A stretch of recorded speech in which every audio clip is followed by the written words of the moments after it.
Everybody, clap.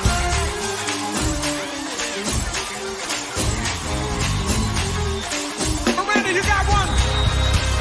There's a storm out on the ocean, and it's moving this way. If your soul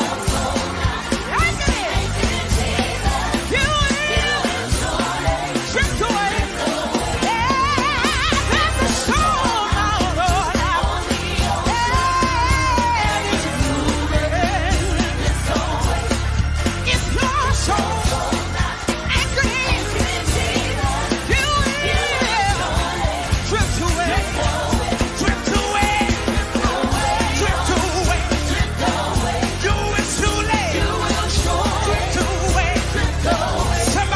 if your soul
the Lord, for he is worthy to be.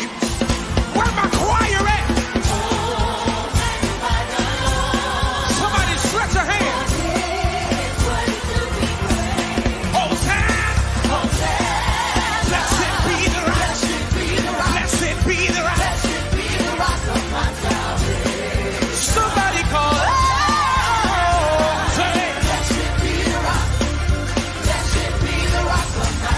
Stay right there, break the music, hold that.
Come on, come on. Freedom, the team knows what they're doing when they stop the countdown at that point, because that's right when it drives and you're ready to take off. And the next thing you know, you're on screen. Good evening. Happy Saturday. Welcome to Saturday Night Church. I'm so excited to be with y'all tonight. I mean, Jesus is that rock, and I'm excited about it, and I'm excited to be here with y'all. I'm trying to calm down. I love that countdown very much. But welcome, welcome, welcome. I see y'all saying hi to me, so I know you can see my face. If you can hear me and I'm coming in clearly, give me some hearts, give me some likes, let me know that you can hear me. And then, of course, if you are not new to this, you're true to this, then you know I also need you to share this for me, tag some friends, let them know that Saturday Night Church is live and we are getting ready to dig into the word together. I am so excited. We had new membership class this morning with Pastor Mel. We had some leaders in there doing continuing education and some of our new partners. We just had a really good time. I love new members class. It's so intimate. It's fun because we get to know each other and also just reflect on the heart of the house and all of our vision, our mission, the pillars, right? And you really get just that recharge of why it is we do the things that we do. It gives you a refresher of your why and your yes to this house. So congratulations to everyone who attended today and have completed your membership class. Welcome home. So I want to, before we get into the word or we do anything else, because I don't want to mess this up, it is Saturday Night Church, which is our virtual church attendance. And I want to really quickly give us a chance to sow. Let's do that, team, before we do anything else. It is Saturday Night Church. If this is your weekend to sow your tithe into our community, we want to give you a chance to do so tonight. If you are sowing, the information is on the screen. You can use the QR code there to scan and go to our link tree that has Apple Pay, Google Pay, you can pay with a credit, debit card. Our Cash App information is there on the screen. If this is your weekend or time where you want to sow into the house your tithes and offerings, we want to give you a chance to do that right at the beginning, because I don't want to take away that opportunity from you all, because we believe in the law of sowing and reaping, and I don't want to hold back from you the benefit of sowing into the kingdom. If you're just watching and you're part of our family and community that just likes to hang out with us, maybe you're not a member and a partner, but you love what we do here and you just want to sow into Freedom LV, we appreciate that. And I want to invite you to sow as well. If you want to just give a love offering tonight into the house for us to continue to do all of the things we do in the community. We adopt a school. We've worked at a thrift stores. Pastor Mel was talking about this morning. I was kind of like reflecting back. I forgot about we've also worked in a senior citizen homes. That was really fun. We've just done so much. We feed our community. We just did a harvest festival. We were able to give away school supplies, candy, paint pumpkins, right? We really love to do things. And if you want to partner with us in spreading the gospel of Jesus Christ, you can do that by way of giving financially. All that information is in the chat and it's on the screen. While you are sewing, I just want to let you know, we can leave that information on the screen, guys. But I want to let you know that in-person service is coming up this Saturday, November 25th at 5 p.m. We'll put that on the screen later on, but I want to make sure I put that in your ear. Come to church. It's the Saturday right after Thanksgiving. So what a perfect time to continue to show your thankfulness to God, your gratitude to God by celebrating with like-minded believers and coming together to celebrate Christ and celebrate each other, how far God has brought us, what we have accomplished so far this year, what God is doing in us and through us this year. I don't know about you, but I just have so much to be thankful for. And I can't wait to join with you guys on Saturday in person to celebrate God together. Pastor Mel will be back with us and he'll be continuing to preach the word as he does. But it's going to be this Saturday, November 25th. I was looking for the address. I know it, but I always want to see it for comfort.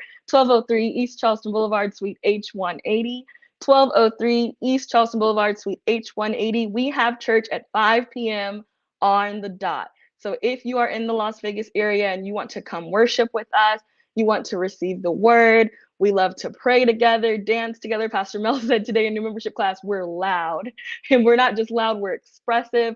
We love to worship, we love to praise, and we withhold nothing. And we want you to be a part of that. You can join us. If you're not in the Las Vegas area, of course, as always, we are absolutely streaming on Facebook and YouTube, and you can tune in with us virtually. But if you can make it into the room, I want you to get there because I think it's going to be an amazing time. And I can't wait to see you all in the place. So I can't wait to see you. Now, I'm excited to hop into this word.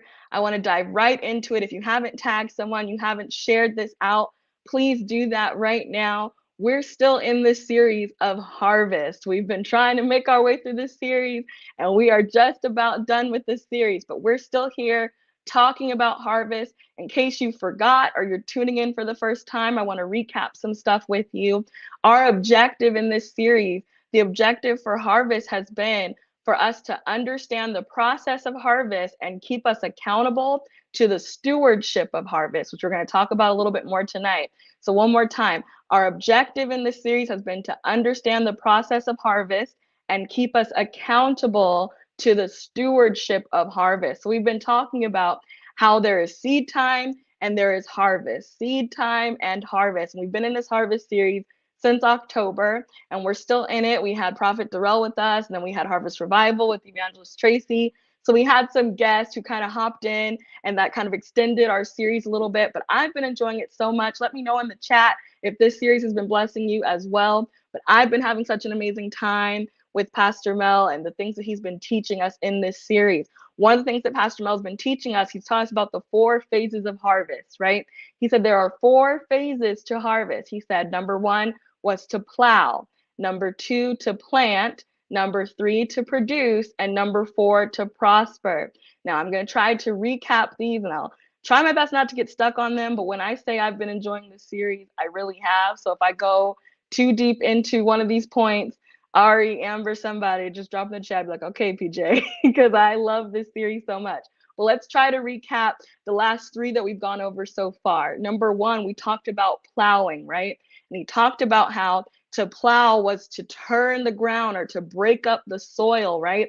And he talked and challenged, he talked about how many times have you put down or dropped your plow, right? He talked about how often we drop our plow and we don't prepare the soil. He said that nothing happens. You want to talk about harvest and reaping a harvest and getting prosperity at the end and all of these things. None of that happens if you don't plow first. You have to do the work. You have to prepare the ground. Prepare the soil. What soil? The soil of your heart, right? The soil of your gifting and your resources, a practical soil, right? If I'm starting a business, that business has a heartbeat. So the soil of my business, the soil of my spiritual development, my physical development. If you're on a weight loss journey, you're trying to get some gains and build muscle, right? All of these things, there is something to plow, no matter what category. And the heartbeat of my health, right? The soil that is connected to my health. I have to do the work. I have to plow. Nothing happens if you don't plow first. And he talked about Elijah and Elisha and how Elisha was found plowing the ground, turning and tilling the ground, right? You have to be found by God. You want to receive seeds and resources and things to plant and sow into your soil. You need to be found plowing, because then God knows I can trust you. This is good soil. This is a good place for me to invest and to deposit my glory, to deposit my giftings, to deposit my resources, to deposit my revelation. Hopefully that makes sense. We're going to move on. So the next thing we talked about was planting. We talked about plowing. That talks about the preparation and the turning of the soil. The next time we got together, we talked about planting. And Pastor Mel was talking to us about how where you place your seed matters, right? Where you place your seed matters. Now, there's many factors involved in planting, right? We talked about this a little bit more in Women's Community Night, and I won't go into that tonight for the sake of time, but there's so many factors and things that go into planting a seed, right? But first, we know we have to plow and prepare the soil, but there's many factors that go into planting. Obviously, the main thing for the sake of time is you need a seed, right? You need something to put into the ground. You can't just turn and till the ground and break up the soil and make it fertile and then say, now God, do something with it. You need a seed to sow into the soil. So we know that we need a seed, but it's not just about having a seed. It's also about the health and the viability of your seed. Galatians chapter 6, verse 7 tells us, what does it tell us? It says, don't be deceived, right? That the Lord will not be mocked. Don't be deceived. The Lord will not be mocked, or don't be misled, depending on what translation you're reading. That there's a translation that I love. It says, God's justice will not be mocked. The justice of God will not be mocked.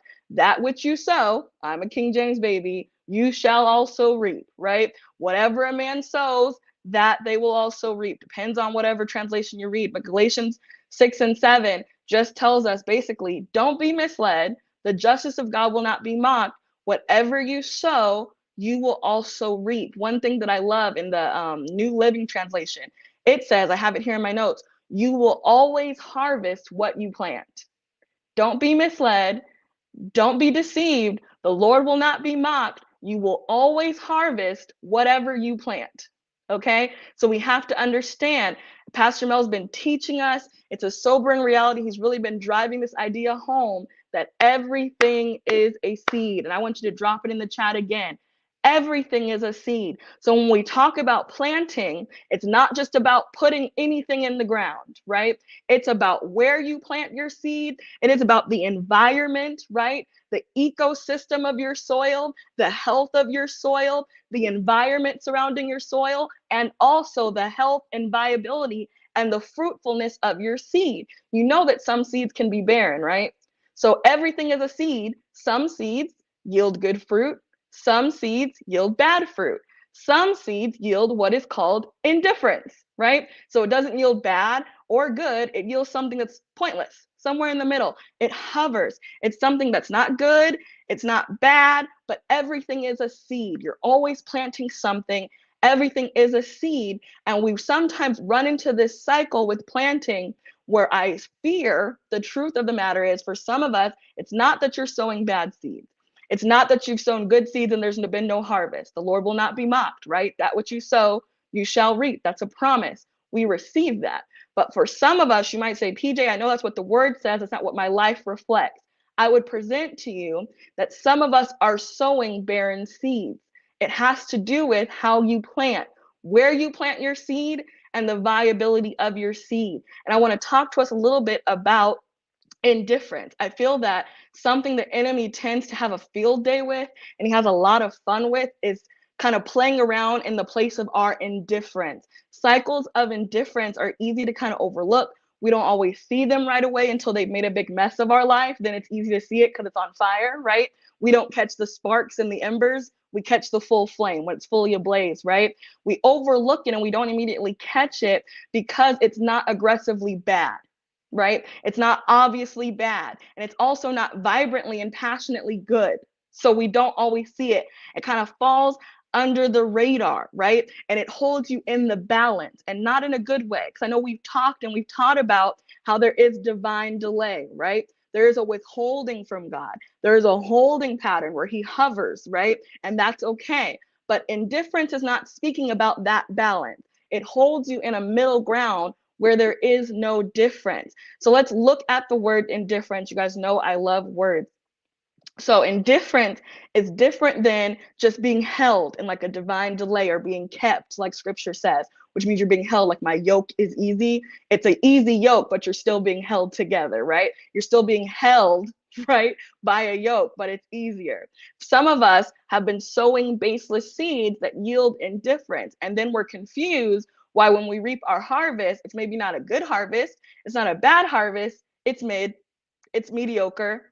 I'm not going through the worst season of my life, but I know I'm not living the best season of my life, right? I'm not living the worst times of my life, but I know that I deserve and God has a plan that's much greater than this for my life. And some of us have been held in that place of indifference. So indifference, if we look at the word, right? There's a bit of a chain. And if you've done deliverance classes with us, you know what I mean by chain. So we're going to kind of go down the word chain together. When you look at it at first, it doesn't seem wrong, such as things in the spirit, right? At face value, indifference doesn't seem that bad, right? Because it's not torment. It's not flat out just torment and chaos, but it's not the vibrancy and fullness of God. It's somewhere in the balance. So when you look up indifference, you'll see things like unbiased, impartial. That doesn't seem too bad, right? And being unbiased is good. Being impartial sounds like that's okay, right? It's not great, it's not bad, it's somewhere in the middle. But if you follow the chain down, like we talk about in deliverance, there's a chain, even with your language and your words. Track with me a little bit. The words, we say everything is a seed. If you follow the word indifference down, the chain of, I call chain of custody, right? Because I'm a paralegal, so that talks about who's touched this evidence At what point in life? You look at the chain of custody or the etymology, if you're a nerd like me, of a word. If you trace down the word impartial, you find Old Latin, and it's talking about something completely different. The Old Latin means not differing and of no consequence. So when we're talking about sowing baseless seeds that yield indifference and put us in cycles of indifference, it's not just a face value of being unbiased. And we live in a society that loves unbiased. I'm not a Republican. I'm not a Democrat. I'm in the middle. I'm not liberal. I'm tote in the middle. I'm not religious. I'm not a Christian. I'm not this. I'm not that. And we're always looking to find a way to be somewhere in the middle, right? We always want to find ourselves in the middle. Here's the problem with finding yourself in the balance like that. You find yourself in a place where you're not having any difference and there is no consequence, right? There's no consequence to choosing a side, right? I used to sing in children's church, where do you stand? Who's on the Lord's side? You get where I'm going with this? So maybe we don't say this in and whatnot, and sometimes we get distracted. So let me help us as a pastor today. I want to tell you, if we haven't told you lately, there should be a difference. And even the old season saints used to say there ought to be a difference. There ought to be a sign, right? There should be a difference, right? We don't say that enough in church these days. So let me make it very clear. There should very much be a difference in the context of your faith. If you identify yourself as someone who is a follower of Christ, there should not be indifference. There ought to be a difference. Joshua, I believe it's chapter 24, is where he says, choose ye this day, right? Who you will serve. Is it going to be your ancestors? Is it going to be the statue? And then he says, but as for me, right? And my house, we will serve the Lord. There must be a difference. You need a level of consistency, a level of intentionality that gives you action, right? That helps you to understand, I say yes to this, and this is why. I say no to this, and this is why. And it all comes down to everything is a seed. I need there to be a difference because I know that what I say yields a seed that I'm sowing into the ground that reaps a harvest. What I do, how I respond, how I react, how I love, how I serve, everything is a seed. And because I am a believer, there ought to be a distinction. Thank you, Tam. There ought to be something different. There ought to be something that separates me. And I cannot afford to fall into the cycle of indifference. You know what indifference also does to us? No, we got to move on for the sake of time. Indifference makes you laxed. Or if you've ever heard Pastor Mel says something called familiar. It makes you real familiar, right? It makes you laxed. You know what laxed means? It makes you loose. Don't nobody want to be loose. Tell your virtual neighbor in the chat, tighten up. Tighten up. It makes you loose. It creates gaps. It leaves way for something to be open, right? Without a way of sewing it up or tightening it up. It makes you lax. Indifference makes you lax. There's a quote from Dr. Eric Mason. He's a pastor who claims he's not an apologist, but he's a very strong urban apologist. And he says that the devil often fills in the gaps that we leave open, and he fills them with lies. The devil often fills in the gaps that we leave open, and he fills them with lies. And he talks about how we have to begin to fill those gaps with the gospel of Jesus Christ, right? When you struggle and find yourself in cycles of indifference, indifference also comes from being fatigued. Remember when Evangelist Tracy was here and she was talking about not fainting and not giving up and not growing weary and well-doing? It's the same idea. When you grow weary, you also grow indifferent. It's whatever. If God does it, great. If he doesn't, great. That's not learning to be content. That's learning to be indifferent. It's not learning to trust God no matter what circumstance. I've learned to be laxed and indifferent. I stopped declaring, I stopped believing, and I stopped sowing seeds that would reap a harvest that yields something to bring me into my next. So we have to move on, right? So let's move on to prosper. I have way more notes there that I'm not even going to look at because I'll be here all night. Prosper, we talked about, no. We need to talk about produce really quickly, right? I didn't talk about produce. I said plow, plant, produce. Let's talk about produce and then I'll come back to prosper. We talked about produce. I'll be really, really quick. So we talked about produce. Pastor Mel preached a sermon called Let's Grow Some Fruit or Let's Yield Some Fruit. It's on YouTube. Watch the replay. But he talked about Matthew chapter 12, verse 33. And he talked about how a tree is known by its fruit.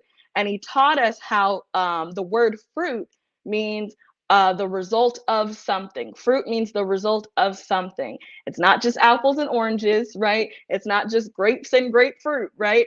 It's something, it's the result of something. Fruit has to do with how I plowed, how I planted, and now I am producing, right? Now I am producing something pursuant to whatever I sowed, right? We talked about how Galatians says God will not be mocked. Whatever you reap, you will sow. So this fruit is the result of whatever you were doing in your plowing season, in your planting season, whatever was going on in your life.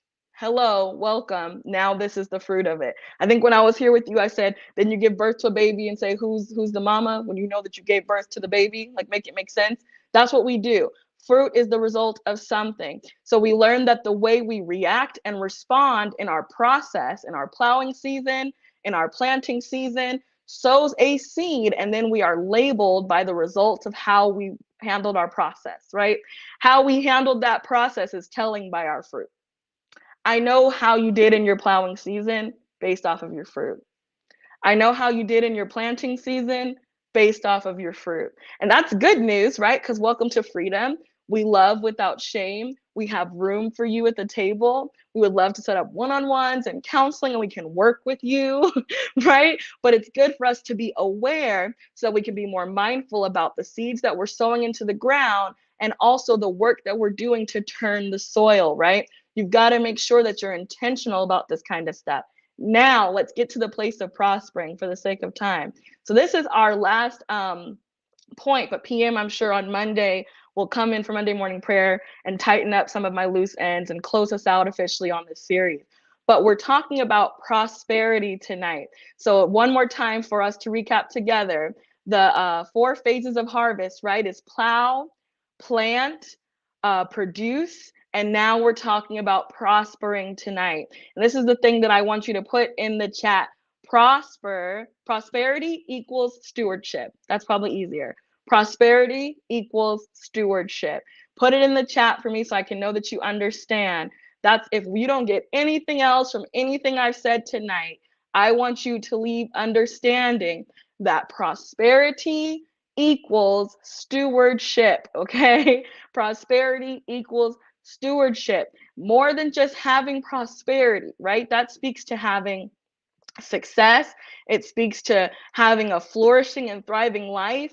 But when we talk about, again, words and understanding what words mean, prosperity is talking about having glimmers, right? Seasons of success, seasons of hope, seasons of flourishing and thriving life, right? These are moments, pockets, right? Where I experience these things. Here at Freedom, we teach about wholeness, right? The whole picture of a thing. We believe that it's God's intention for you to be whole.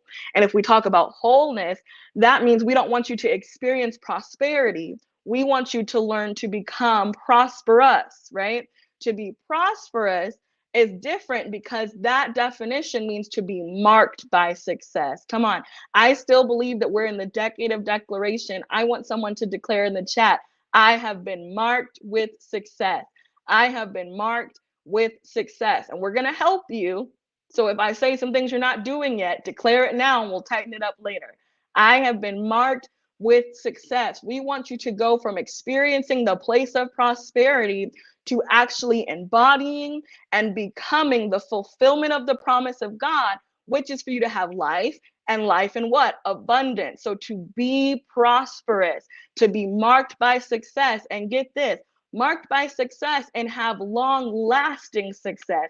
That speaks again to that momentary satisfaction, instant gratification. No, we're drawing a line. It's not about having experiences with prosperity. The Lord's desire and will for my life is for me to be marked by success and have longevity in it.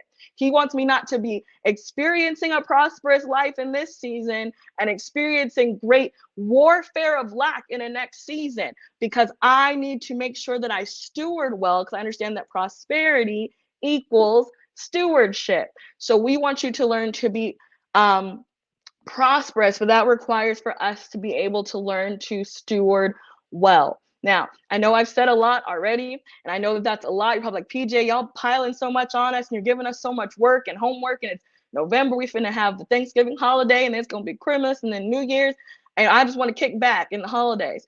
I'm sorry, I don't want to present that I'm gonna let you have a break. Ain't no breaks. We working, right? We're working, because if we said when we came into 2023 that this was the year of stronger, then that means there is still time on the clock, and there is still something required of me to get my gains up, to get my muscle up, to make sure that I journey into the new year that we have said will be the year of expansion. You can't expand until you learn to lift this thing. If your legs are still shaking and you're struggling to get this weight up right now, how are we going to expand? We working together, right? So track with me. Don't get exhausted. What the evangelist came and she breathed life into us. She said, don't faint, y'all. So don't faint. Okay. We need to learn about stewardship. Am I implying that after I've plowed, after I've planted, after I've produced, and I finally get to prosper, I don't get to kick my feet up? No, you don't, because now you got to keep the prosperity that you found inside of your life. You don't get to put your feet up. There's still a work, there's still a stewardship, a management of the harvest that God has entrusted you with. If God is allowing us to have this place called prosperity, because again, the Lord will not be mocked. What you reap, you will sow, right? You will harvest those things. But that's assuming that what I've sown is good, right? We want to keep our theology tight. I don't want to have nobody saying, I just sat along the wayside and then I was supposed to reap a harvest because PJ said so. If you are sowing viable, healthy seeds, you are doing the work to plow your soil, right? You're keeping your soil and your heart clean and ready and viable for the sun to shine into it, for the glory of God to go into it. The Lord will not be mocked. What you sow, you will reap.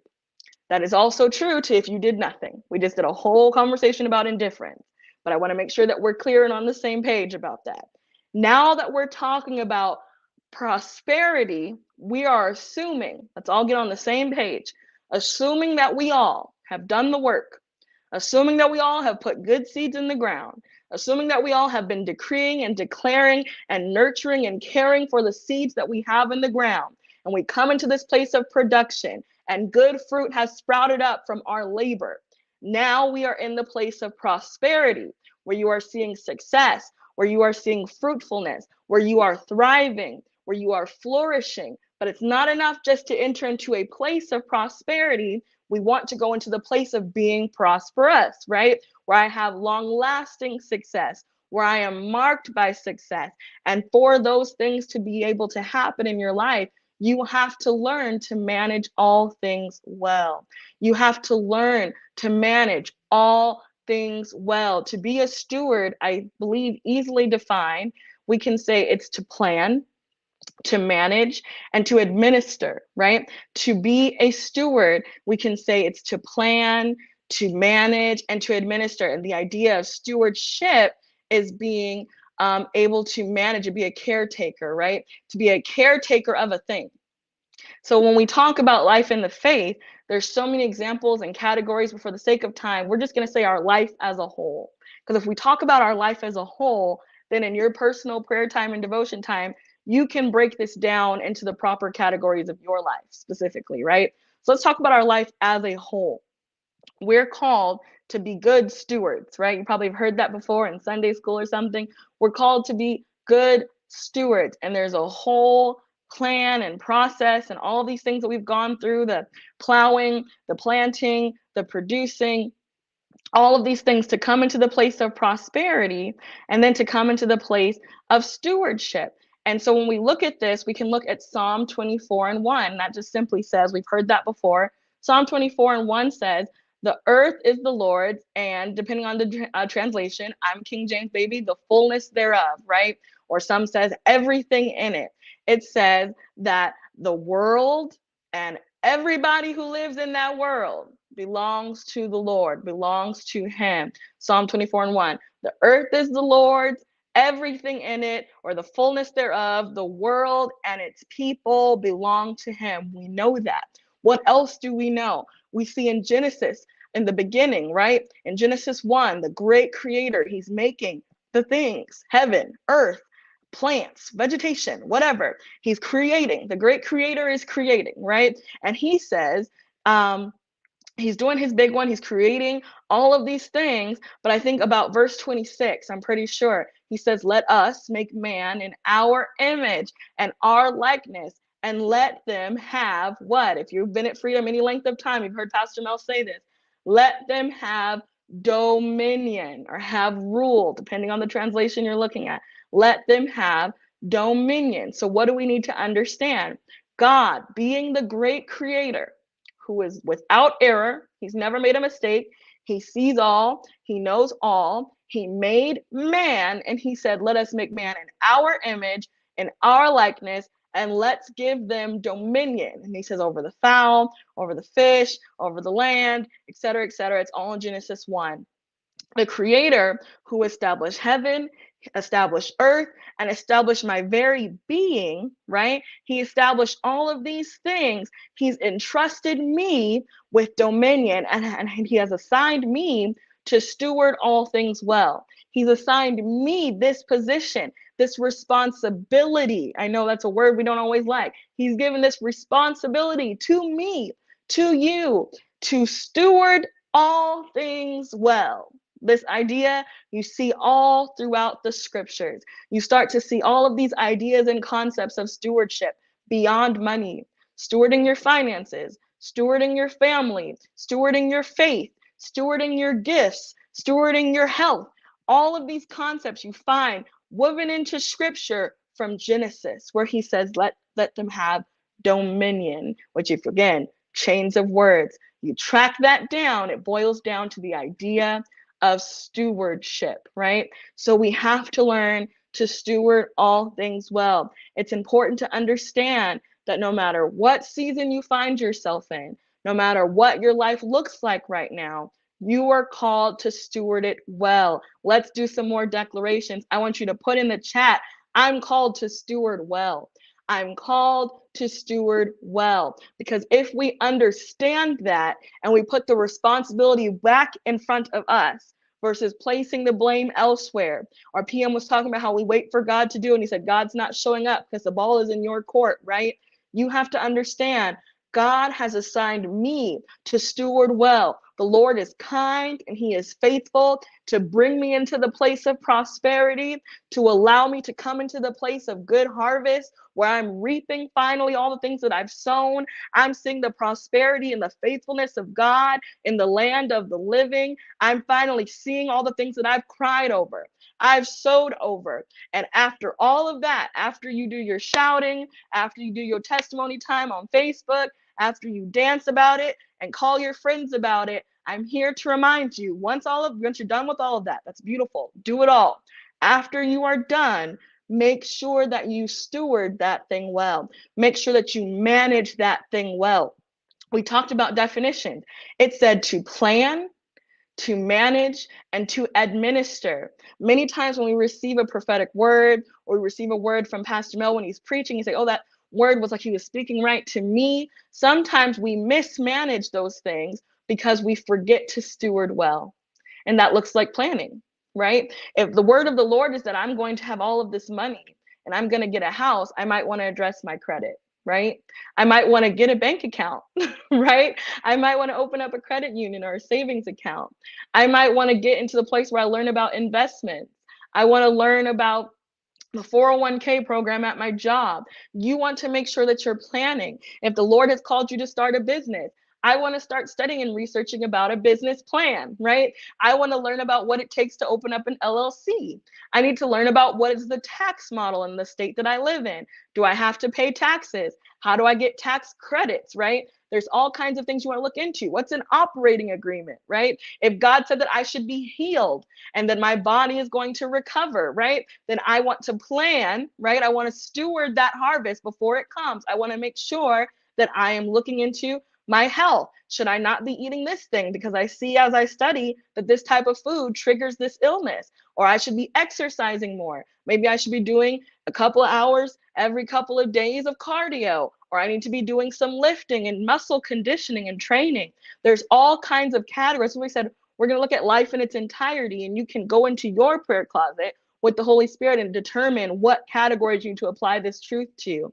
But before you get to the place of prosperity, I need to make sure in the forefront of your mind, you are prepared to steward well. Because to move into a place where you have long lasting success, where you are marked by success, that requires planning. That requires organization. It requires discipline. It requires you to be aware, right? You don't get to go on autopilot. You don't get to check out and say, this is too hard. I have to be aware of how I'm showing up in the world. The words that I'm saying. Am I cursing my seed before it can produce and bring me the prosperity that the Lord has promised? I have to be aware, right? I have to make sure that no matter the circumstance I'm in, I am stewarding all things well. This reminded me of the Apostle Paul, and we'll get out of here.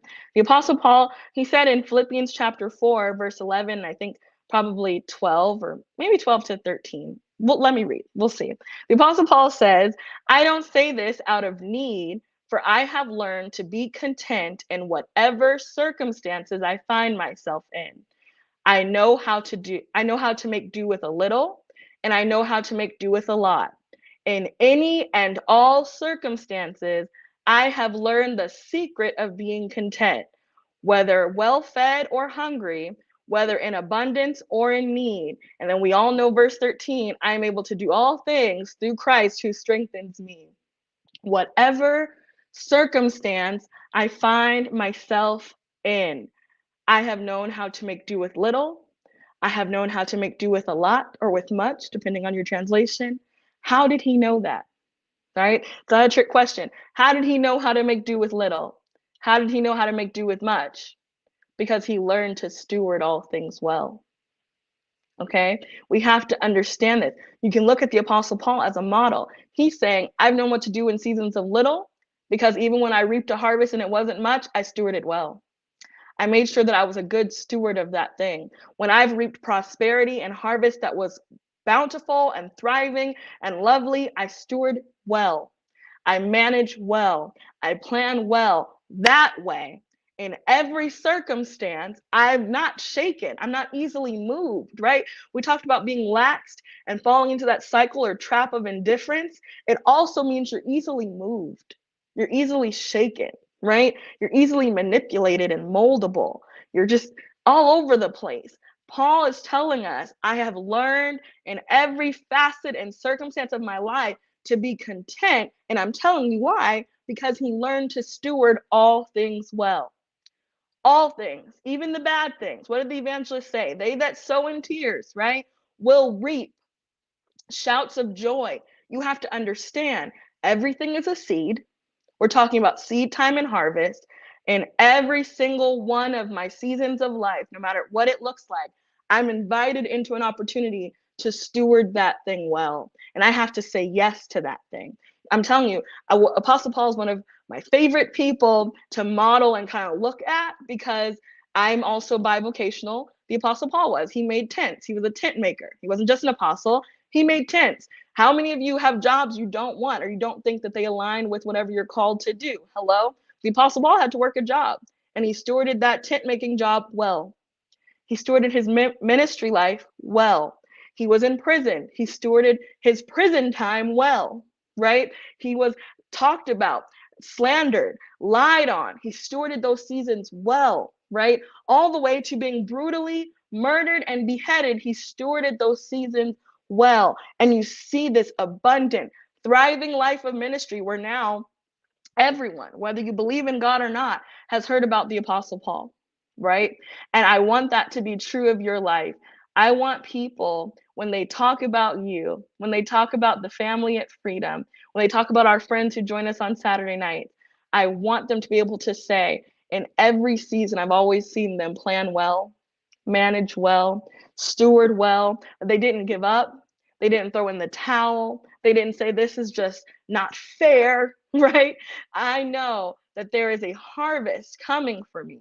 I know that prosperity is knocking on my door, and I want to make sure that I'm found plowing and preparing my soil, planting things in the right place so that I can produce good fruit. And when prosperity comes, I am mature and wise enough to steward those things well. You've got to believe that. We've got to go. But I just want to tell you this. You've got to really believe this. I know it's hard and it's easier for me to get on live and tell you this. And you're like, PJ, you don't know what's going on in my life. I don't. But can I tell you from my personal life, when I've made the decision to steward whatever is presented to me well, even if it wasn't my favorite thing in the world, the Lord has always returned to me his promises. Always. The Lord will not be mocked. That which you sow, you shall also reap. You've got to believe that. When we talk about all things working together, we have to understand that something has to fall apart. Something has to break. Something has to kind of collapse upon itself for God to put something back together. So you can't despise and break down when things don't look like they should, right? Bishop Younger, he was talking about in a sermon, he said, just because things don't look like what you were expecting does not mean you're going the wrong way. If you know that you are following the words of God, the promises of God, and you are declaring his word and moving by the power of his Holy Spirit, you have to understand my only responsibility is to steward what he's put in front of me well. And honestly, when you break it down that way, that's an easy exchange. And I can trust God with the rest? Yes. Continue to serve. Continue to steward well. Continue to plow the ground, turn the ground. And I promise you, you will see you move from a place of just random pockets of experiencing prosperity to I have entered into the place where I am prosperous. And we have to, I'm always careful. I want to be very clear. I'm not telling you that you're going to be rich, right? I would love for you all to have money. I believe that for a lot of us, that is the call of God for you to have a lot of money. But I believe that before God can trust you with riches of finances, you've got to be rich in your mind, in your spirit, right? Your mental health, with your children, with your family. What is the point of having millions of dollars and you ain't talked to your mama, right? Like these things, you haven't reconciled with your kids. These things, God's calling for us to be flourishing and thriving in every area of your life. And all these things, right, will be added. We got to go. Listen, if you're listening to this and you say, PJ, I want to move out of this place where I've just seen pockets. I've seen the goodness of God, and then I feel like I go through seasons of famine. I've seen the promises of God. I've seen prosperity hit my house, and then it just feels like everything falls apart. I need help. I want prayer to recharge me. We would love to partner with you in the place of prayer. You can click that link. Thank you, team. They put it on the screen and it's in the chat. You can click the link in the chat and someone from our team will reach out to you. We will pray with you. Sometimes you need that extra push. The truth is sometimes we do get tired, and I'm tired. I feel like God's tired of hearing me pray about this thing, right? But the scriptures tell us to knock and keep on knocking, to seek and ask and keep on asking. And sometimes we get tired of doing it. You need someone to come alongside you and recharge you and ask with you, right? We used to, me and my sister and my god sisters, whenever we wanted to spend the night at someone's house, I'd send my god sisters to go ask my parents. Then me and my sister would go ask my godparents. We would try to carry this on like every weekend. So whatever parent was coming to pick us up, the other kids would want to go with them to the next house. And we do that back and forth all summer. Same thing. If you want someone to come stand before the Lord on your behalf, you say, go ask for me. I'm a bit tired. I'm weary. I want someone to ask for me. We would be honored to. And we ain't never scared. I will ask and keep on asking on your behalf until you have the courage to go ask your Father for yourself. Type prayer in the chat or click the link. If you don't have a church home and you say, PJ, I watch this stuff on Monday mornings. I watch you guys on First Wednesdays. I watch you on Saturday nights. My question to you is, what are you doing? Join the home that you are already a part of, but you haven't made it official, right? If you have a feeling that maybe this is your church home, you feel those butterflies in your stomach and you just haven't been sure, let this be your sign. Click the link in the chat or type home in the chat. We would love to welcome you home. I've said before, many of us have experienced shelter, meaning you had somewhere to lay your head, but you've never known what it's felt like to have a home. And if you've never had a home for your soul, for your spiritual development, freedom is one of the best places. I am telling you, that is one of the safest places. You can come with all of your brokenness, your chaos, your pain. Our pastor, Pastor Mel, has capacity for you. I have capacity for you. Our team has capacity for you. There's nothing that you could be going through that we would be like, oh no, you can't join here. We make room for you and we want you to come home. Click the link or type home in the chat. And then, of course, listen, last but never least, if you do not know Jesus and you want to be saved tonight, if someone shared this with you and something that I said resonated with you, but you still don't understand the concepts, what do you mean that God was creating the world and said to give man dominion? And all of these words sound funny to me. We would love to explain all of that to you. It's a lot simpler than sometimes we make it sound. Sometimes we overcomplicate it. In simple terms, Jesus loves you, and he loved you so much that he died for you, but he didn't stop there. He resurrected, and when he got up, he conquered everything you could ever experience so that you could experience the fullness of life.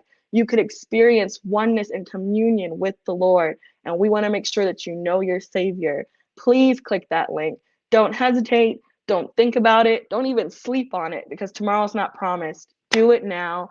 Type save in the chat or click the link and allow us to introduce you to your Lord and Savior, Jesus Christ, and allow your heart to receive Jesus as your Lord and Savior. It's the best decision I've ever made, and I would be a crazy person to not extend that same invitation to you.